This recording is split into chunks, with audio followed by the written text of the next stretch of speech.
Tamilmani sir நிகழ்ச்சி நான் உங்ககிட்ட இருந்தே தொடங்குறேன். இன்றைக்கு பேரவையினுடைய நிகழ்வுகளை பார்த்திருப்பீங்க. கடுமையான விவாதங்களை எதிர்க்கட்சி தலைவர் உதயநிதி ஸ்டாலின் முன்வைக்கிறார்.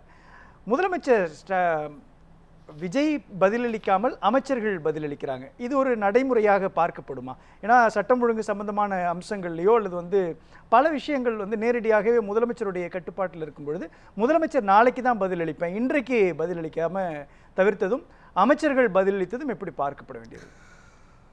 அது ஒரு தவறுன்னு நான் கருதலை. ஏன்னா எல்லாத்துக்கும் சேர்த்து முதலமைச்சர் ஒவ்வொரு தடவையும் பதில் சொல்லிக்கிட்டு இருந்தாருன்னா அது ஒரு சரியான முறையாக இருக்காது. ஒவ்வொரு உறுப்பினர் பேசுவதற்கும் பதில் சொல்லிக்கிட்டு இருக்கிறதுங்கிறது முடியாது. நான் சேர்த்து சொல்கிறேங்கிறது எனக்கு தெரிஞ்ச வரைக்கும் ஏற்றுக்கொள்ளப்பட்ட நடைமுறை. ஆனாலும் கூட அங்கே இருக்கிற அமைச்சர்கள் நாம் சும்மா விட்டோம், நம்ம கெட்ட பேர் வந்துடக்கூடாது, முடிஞ்சதை நம்ம செய்திருவோம் அப்படின்னு வர்றது அவங்களுக்கு பதில் தெரியல.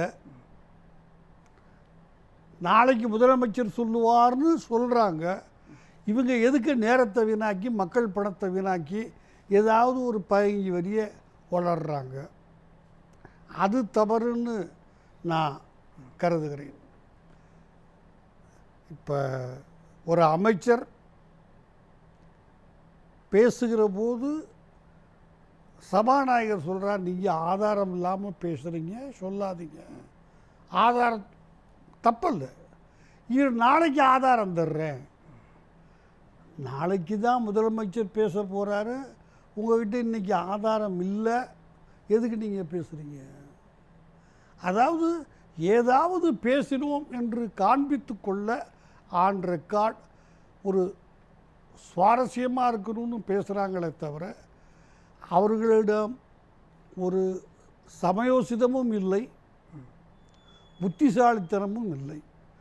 நான் புத்திசாலித்தனம் என்னன்னா, இப்போ செந்தில் பாலாஜி சொன்னார், இதே மின்வெட்டுக்கு அணில் உட்காந்து விட்டு அதை யாரும் போய் பார்த்து கூட நின்று ஃபோட்டோ எடுத்து அணிலை பிடிச்சி தண்டிக்க முடியாது. இல்லை ராமருக்கு நீ மண்ணள்ளி போட்டேன்னு அதை மன்னிக்க பாராட்டவும் விட முடியாது. அதாவது ஒரு சமயோசிதமான பதில் அந்த நேரத்தில் பொய் தான். பட் இவங்க எல்லாம் ஒத்துக்கிறாங்க, ஆமாம் 1 மணி நேரத்தில் சரி செய்கிறோம். ஒரு நாளைக்கு 50-60 கம்ப்ளைண்ட் வருது, 1 மணி நேரத்தில் நாங்கள் சரி செய்கிறோம். 1 மணி நேரத்தில் இரவில் தூக்கம் முடிச்சா திருப்பி தூக்கம் வராதுங்கிறது என்னுடைய ரொம்ப பணிவான அபிப்பிராயம். 1 மணி நேரத்தில் எல்லா இடத்துலையும் பண்ண முடியுமா எனக்கு தெரியாது. Technically I am not qualified. 1 மணி நேரத்தில் திருப்பி செய்ய முடியுமானால் எனக்கு தெரிஞ்ச நாலேஜை வச்சு அது பெரிய ரிப்பேர் அல்ல, சின்ன ரிப்பேர் தான்.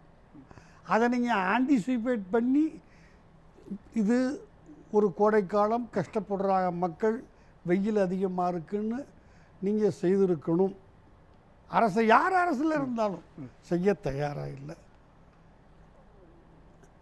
உங்கள் கட்சியை சார்ந்தவரே, அதாவது ஆதரவாளர், ஒரு கம்யூனிஸ்ட் கட்சிக்காரர், அவர் ஒரு 15-12 நிமிஷம் பேசினார்னா 8 நிமிஷம் அவங்க கட்சிக்காரவங்க, உங்களுக்கு ஓட்டு போட்டவங்க எல்லாருக்கும் நன்றி சொல்லிட்டு வர்றார். சகஜம், பழகிடுச்சு நமக்கு இப்போ. ஆனால் அந்த 8 நிமிஷம் பொதுமக்கள் வரி பணத்தில் நீங்கள் நன்றி சொல்லிக்கிட்டு இருக்கீங்க. புரிஞ்சுங்க.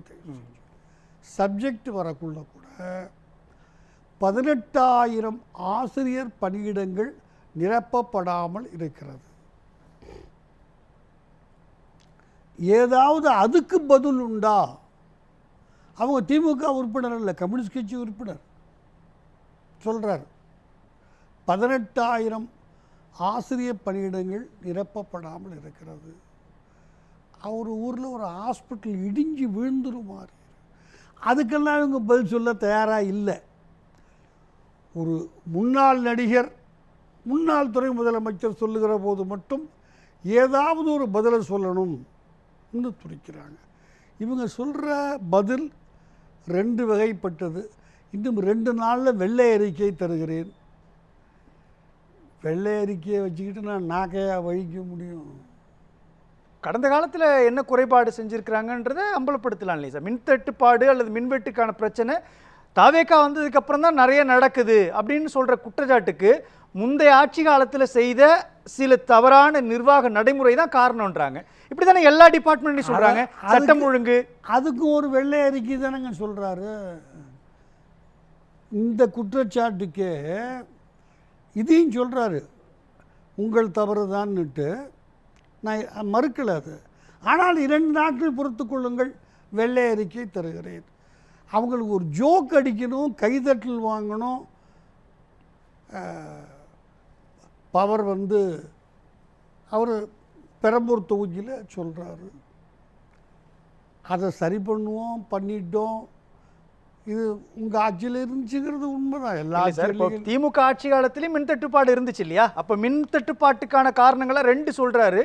ஒன்று, அவங்க சொல்கிறது அப்படின்றது ஒரு அம்சம் அப்படின்றது ஏற்கனவே நீங்கள் செய்த தவறான நடவடிக்கைகள், நிர்வாக குளறுபடிகள், இதனுடைய நீட்சியை தான் நாங்கள் இப்போ ஃபேஸ் பண்ணிக்கிட்டு இருக்கிறோம் அப்படின்னு சொல்கிறாரு.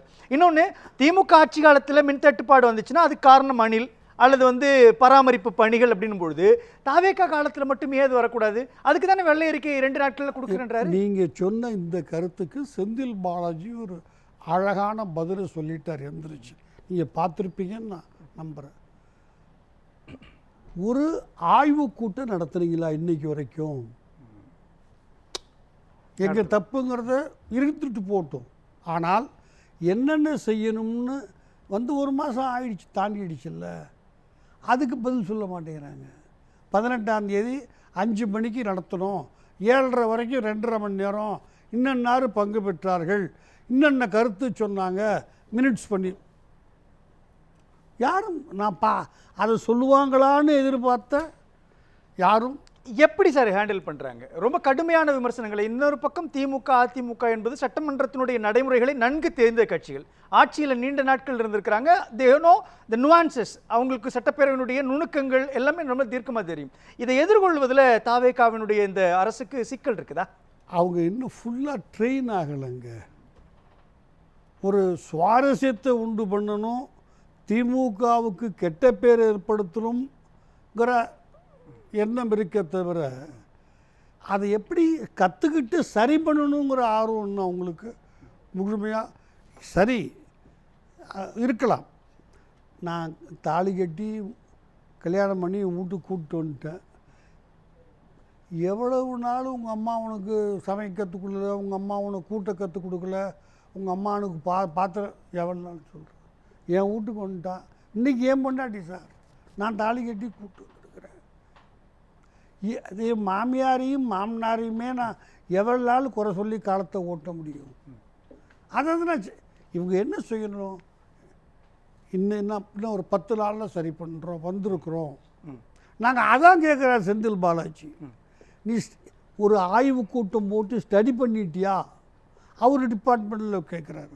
ஏன்னா நான் ஆர்வமாக பார்த்தேன் ஏதாவது பதில் வரும்னு. அதுக்கு ஒரு பதிலும் வரலை. சட்டம் ஒழுங்கு, மின்சாரம், இது அந்த ஒருவருமே நீ அப்படி தானே செஞ்சேன், நானும் அப்படி தானே செஞ்சேன், அது ஒரு பதிலாக இருக்காது. தைரியமாக நாங்கள் செய்தது சரின்னு உண்மையை ஃபேஸ் பண்ணக்கூடிய தைரியம் இருந்தால் கூட நான் பாராட்டுவேன். ஏன் சார் அந்த ஃபேஸ் பண்ணுற தைரியம் இல்லையா உங்களுக்கு? இந்த உங்களுக்கு சொன்னாலே புரிஞ்சிடும். இந்த தூய்மை பணியாளர்களுக்கு போன தடவை இந்த 3 மார்க்கெட்டாக நம்ம ரிப்பன் பில்டிங் அவங்க உட்கார்ந்தாங்க, நாங்கள் பார்த்தோம். அது ஒரு 2 தான், முதல்ல 13க்கு முதல்லையே கொடுத்துட்டாங்க அவங்க. அதுக்கு யாரும் ப்ரொட்டஸ்ட் பண்ணல, எந்த கட்சியும். ஏதோ தனியாக இருக்குது. ஒரு 2 இருந்து இதை கொடுத்தாங்க, சென்னையில் பண்ணினாங்க. அதை எல்லோரும் போய் ஆதவர்ஜினா நான் போய் பார்த்தேன், பார்த்தார், தப்பல்ல. இன்றைக்கி அதையே இவங்க செய்கிறாங்க மற்ற எல்லா கார்ப்பரேஷனுக்கும். அதை ஒரு கேட்கக்குள்ளே என்ன சொல்லணும், அன்னைக்கு நாங்கள் எதிர்கட்சியாக இருந்தோம், எங்களுக்கு புரியல நிர்வாகம் சார், சகஜம். அதை வெக்கம் இல்லாமல் ஒத்துக்கிட்டால் மக்கள் உங்களை பாராட்டுவான். இன்றைக்கி நான் கற்றுக்கிட்டேன் சார், அழுத்தம் திருத்தமாக சொல்கிறேன். அதை இதுக்கு தான் கொடுக்க முடியும். தனியாருக்கு தான். இப்போ ஒப்பந்தம் தனியாருக்கு தான் அதுக்கு பேர். சார் ஒப்பந்தம் தனியாருக்கு தான் சார் கொடுக்க முடியும். அதாவது அரசாங்கம், மாநகராட்சி, அரசு ஊழியர் செய்ய முடியாது சார். நான் இப்போ காரணம் சொல்கிறேன். மிகச்சிறந்த நிலைப்பாடு இது, ஒரு கொள்கை நிலைப்பாடு. ஆமாம் சார், நான் பதில் சொல்கிறேன். இப்போ அதுக்கு நீங்கள் கேட்ட பிரதமர் உங்கள் வேலை நான் அஃபண்டாகவே இல்லை. இப்படி தான் கேட்கணும், தவறும் அல்ல. சகோதரர் கேட்டாலும் பதில் சொல்லியிருப்பேன். இங்கே பாருங்கள் சார், ஒரு வீட்டில் அப்பார்ட்மெண்ட்டு, காலையில் ஒரு வாட்ச்மேன், பகலில் நைட்டில் ஒரு வாட்ச்மேன் நானே வச்சுருக்கிறேன். கேம்ஸ் வில்லேஜில் செக்ரட்டரியாக இருந்தேன். வைக்கவும் முடியாது நேரடியாக. ஏன்னு தெரியுமா சார்? ஒருத்தர் லீவ் போட்டான்னு இன்னொரு ஹேண்டு கிடையாது. கான்ட்ராக்டு கொடுத்துட்டேன்னா சார், இன்றைக்கி என்ன அனுப்புவோம், நாளைக்கு சகோதரர் அனுப்பிச்சிடும். நான் வரலன்னா எனக்கு அந்த இடத்துல ஒரு ஆள் இருக்கணும், இருத்துருவான். அவன் லீவு போடலை, 18,000 கேஸு, 32,000 பேர் வேலை செய்கிறான் லேபர் கோர்ட்டில், 18,000 கேஸு அவன் பார்த்துக்குவான், நான் பார்க்க வேண்டிய. சார் நீங்கள் சொல்கிறது எனக்கு புரியுது. ஆனால் இந்த இடத்துட்ட தூய்மை பணியாளர்கள் ஏற்கனவே போராட்டம் நடத்தும் பொழுது தாவேகா ஒரு அரசியல் கட்சியாக இருந்த பொழுது ஆதரவு தந்தாங்க. பிரச்சனை தீர்க்கப்படும்னு தூய்மை பணியாளர்கள் நம்பினாங்க. நேரடியாக போய் அப்பொழுது தாவேகாவினுடைய தலைவராகவும் தற்பொழுது முதலமைச்சராக இருக்கக்கூடிய விஜயை சந்தித்து பேசினாங்க இல்லையா? இப்போ அந்த நடைமுறை மாற்றப்பட்டிருக்கிறது. இல்லை சட்டம் ஒழுங்கு விஷயத்தில் அவர் தேர்தல் காலத்தில் சொன்ன குற்றச்சாட்டுகள் இப்போ இவருடைய காலத்திலும் தொடருது அப்படின்பொழுது இதை சரி செய்ய முடியல அப்படின்ற ஒரு அண்டர்ஸ்டாண்டிங்குள்ளே வந்துட்டாரா சார்? அவருக்கு அன்னைக்கு போராட்டம் பண்ணப்பையும் அவர் போகலை, இவங்க தான் போய் பார்த்தாங்க. போனாங்க, ரைட்டு. விஷயத்தை தெரிஞ்சுக்கிட்டு போகலை. இந்த அரசுக்கு எதிர்த்து போராடுறாங்க, நம்மளும் போய் நம்ம அட்டண்டன்ஸ் மார்க் பண்ணிக்குவோம். கும்பலில் கோயிந்தா நம்மளும் போட்டு, அதுதான் அன்னைக்கு அவங்களுடைய ஆன்சைட்டி. அதை ஒரு சயின்டிஃபிக்காக அனலைஸ் பண்ணி அரசாங்கத்துக்கு எது லாபம், அரசாங்கம்னா மக்கள் வரி பணத்தில் தான் அவங்கள வைக்கிறீங்க நீங்கள். அவன் ஆழம் இது என்னாகும், நீங்கள் வெள்ளிக்கிழமை அன்னைக்கு லேட்டாக வரலாம், என்ன 7 மணிக்கே காலைல வர சொல்கிறிய, 7 மணிக்கு வந்தால் தான் தூய்மை பணியை செய்ய முடியும். சார் 2 பேர் லீவ் போட்டாங்க, 6 தெருவை விட்டுருவோமா அன்னைக்கு? இல்லை சார், நான் கேட்குறது என்னென்னா, முந்தைய தேர்தல் பிரச்சார கழகத்தில் தாவேகாவினுடைய தலைவர் விஜய் கடுமையான விமர்சனங்கள் முன்வைத்தார். இங்கே குழந்தைகளுக்கு பாதுகாப்பு இல்லை, சட்டம் ஒழுங்கு பாதுகாக்கப்படல, முதலமைச்சருடைய கண்ட்ரோலில் தான் காவல்துறை இருக்குது, அவங்க என்ன பண்ணிகிட்டு இருக்கிறாங்க அப்படின்னு சொல்லி கடுமையான விமர்சனத்தை. ஆட்சி அதிகாரத்திற்கு வந்த பிறகு அதுவே தொடருது அப்படின்ற ஒரு நிலை இருந்துச்சுன்னா நிர்வாகத்தை இவங்க புரிஞ்சுக்கிறதுக்கான ஸ்பேஸ் கொடுக்கணுமா, அல்லது இவங்களால் சரி செய்ய முடியல, அதுதான் முந்தைய ஆட்சி காலத்தில் இருக்குன்ற ஒரு அண்டர்ஸ்டாண்டிங் உருவாகும்ல? எல்லா ஆட்சி காலங்கள்லேயும் இதை மாதிரி விஷயங்கள் தொடர்ந்து இருக்கும். எல்லா ஆட்சி காலங்கள்லேயும் காங்கிரஸ் காலத்திலேருந்து 67க்கு முன்னாடி போய் பார்த்தீங்கன்னாலே இருக்கும். அரிசி போய் விற்கிறான், வீட்டில் போய் அளந்தோன்னா அது 1/2 கிலோ குறையுது. இது நேற்று காலில் கண்டுபிடிக்கப்பட்டது அல்ல. அதை அன்னைக்கு அனுபவம் இல்லாமல் ஆட்சிக்கு வருவாங்கிற நம்பிக்கை கூட எந்த அளவுக்கு அவங்களுக்கு அன்னைக்கு மூர் மார்க்கெட்டுக்கு தான் நம்ம ரிப்பன் பில்டிங்கு போகிற அன்னைக்கு இருந்துச்சுங்கிறதெல்லாம் எனக்கு தெரியாது. எனவே இது சரி, அன்னைக்கு நாங்கள் செய்தது தப்புன்னு சொல்லக்கூடிய குறைந்தபட்ச நியாயம் அவங்கக்கிட்ட எடுத்துக்கணுமா அதை? ஆமாம். என்ன சார் எப்படி சார் அதை எடுத்துக்கணும்? ஏன் இப்போ அவங்க அரசு நிர்வாக ரீதியிலாக அவங்க குழந்தை தானே சார், தே அண்டர்ஸ்டாண்ட் பண்ணுறாங்க நிர்வாகத்தில் என்ன சிக்கல் இருக்குன்றாங்க. மின்தட்டுப்பாட்டு காரணம் தொடர்ச்சியாக எல்லா ஆட்சி காலத்திலும் இருக்கின்றப்போ அதை வெள்ளை அறிக்கையின் மூலமாக விளக்க முயற்சி பண்ணுறாங்க. இதில் சட்டம் ஒழுங்குக்கான விஷயத்தை விளக்குறாங்க. இல்லை சார், நீங்களும் அதே செய்கிறீங்க, அதுக்கு எப்படி சார் வெள்ளை அறிக்கை கொடுக்க முடியும்? பேசுகிறேன் சார். சார் இவர் தான் சொல்கிறாரு, இங்கே பாருங்கள், சட்டசபையிலேயே சட்டம் ஒழுங்கு இல்லை. ஒரு எம்எல்ஏ அவங்க எம்எல்ஏ அடிக்க ஓடியாராரு, இவங்க டிவியை ஆஃப் பண்ணுறாங்க.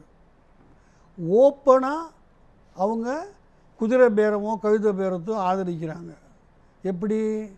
நான் இபிஎஸ் சொல்கிற குற்றச்சாட்டை சொல்லலை, ஆதாரத்தோடு சொல்கிறேன்.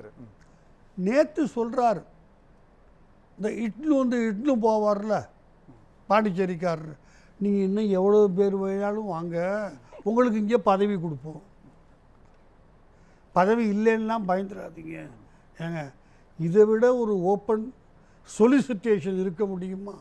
வரேன் சார். முதல் கட்சியில் பழைய ஆள்லாம் இருக்கிறான், அவன் பதவியில் வச்சுக்கிட்டு இருந்துக்கிட்டு இருக்கிறான், அவன் உழைச்சவன். இப்போ எம்எல்ஏ விட்டுருக்கீங்களே, அப்போ உங்கள் கட்சியில் நின்று தோற்று போனானே அவனுக்கு திருப்பி கொடுக்க மாட்டீங்களா? பேசலாம் சார். எம்எல்ஏ சார் எப்படி பார்க்குறீங்க? உண்மை தான் சார் மெஜாரிட்டி, கிட்டத்தட்ட நானும் அதுதான் நினைக்கிறேன். ஒரே ஒரு கருத்து சொல்கிறேன் சார், ரொம்ப மிக முக்கியம். எஸ், இதனுடைய அனுபவத்தில் கற்றுக்கிட்டதுன்னா 30 ஸ்டேட் கவர்மெண்ட் 20 சென்ட்ரல் கவர்மெண்ட் டிபார்ட்மெண்ட்டுக்கு வக்கீலாக இருந்திருக்கேன் 48 வருஷம். அதில் கற்றுக்கிட்டது, இதை மாதிரி ஆட்சிக்கு மாறுற போது ஒரே ஒரு பிரின்சிபலை ஃபாலோ பண்ண சொல்லுங்கள், சால்வ் பண்ணலாம். சீட்டில் உட்கார்ந்தோன்னா நீங்கள் நம்பர் 1, நான் நம்பர் 2 ஒரு டிபார்ட்மெண்ட்டுக்கு. உங்களை கேட்கக்கூடாது, நம்பர் 2வை கூப்பிட்டு உட்கார வச்சு, டேய் என்னென்னடா தப்பு நடந்துச்சு, என்ன செய்தால் சரியாகும்னு ஏன்னா இவனுக்கும் நம்பர் 1க்கும் தான் பிரச்சனையே. உங்களுக்கு அவுட் ஆஃப் 10 ப்ரமோஷன் கொடுத்துருப்பான் பல்வேறு காரணங்களால். எனக்கு நான் உங்களை எப்போ கவுக்கலான்னு காத்துக்கிட்டு இருக்கேன், நான் சொல்லி கொடுப்பேன், பார் இதெல்லாம் செய்யு, இதெல்லாம் வீக்னஸ்ஸு, இதெல்லாம் தப்பு, இந்த மாதிரி கான்ட்ராக்ட் விட்டான். இதை இந்த கவர்மெண்ட் இதை கற்றுக்கிடுச்சுன்னா ஒரு கவர்மெண்ட்டு ஒரே வாரத்தில் அட்மினிஸ்ட்ரேஷன் கையில் வந்துடும். நன்றி சார்.